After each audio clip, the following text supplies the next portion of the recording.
दे।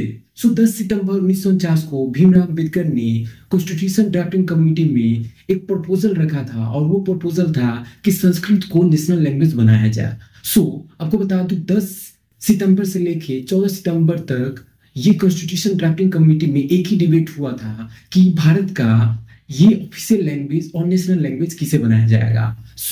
ये भीमराव अंबेडकर ने अपने समक्ष ये संस्कृत को प्रपोज किया था और स्पॉन्सर किया था कि ये पूरे देश भर में इस लैंग्वेज को फैलाया जाए। उनका मानना था कि संस्कृत भाषा जितने भी भारत के प्रमुख भाषा हैं जैसे कि मलयाली, तमिल, मराठी, तेलुगु, कन्नड़ी, कोंकणी और जितनी भी प्रमुख भाषाएं हैं उन सभी का जो शब्द है उसका मूल शब्द ओरिजिनेट हुआ है संस्कृत से, इसलिए वो प्रपोज किए थे। यही नहीं, 1923 में भीमराव अंबेडकर जर्मनी के बोन यूनिवर्सिटी में गए थे संस्कृत की पढ़ाई करने। हालांकि वो कुछ ही महीना तक संस्कृत का अध्ययन किए थे और बहुत ही अच्छा पकड़ हो गई थी संस्कृत में भीमराव अंबेडकर जी का।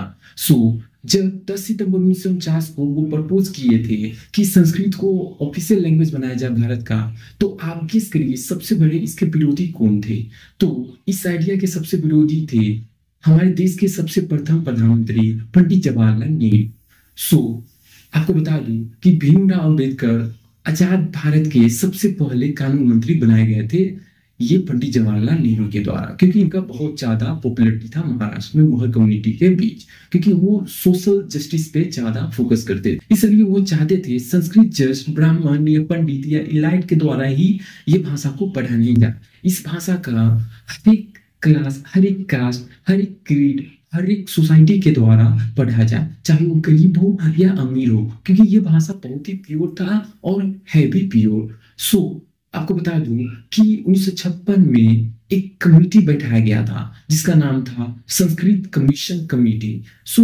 इस कमेटी का सबसे मेन ये गोल था कि पूरे भारत भर में संस्कृत को फैलाया जाए और इनके जो कमेटी के जो मेंबर्स थे उन सभी ने राय ली थी भीमराव अंबेडकर से, क्योंकि भीमराव अंबेडकर को भी ये बहुत अच्छा संस्कृत बोलने आता था और वो बहुत ज्यादा इन्फ्लुएंशियल भी थे।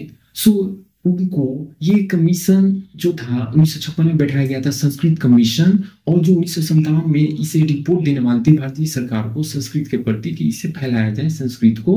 उससे पहले ही 6 दिसंबर 1956 को भीमराव अंबेडकर का मृत्यु हो गया। जस्ट कुछ ही महीने पहले ही इनका मृत्यु होना बहुत ही ज्यादा कंस्पिरेसी से ये फैला हुआ था।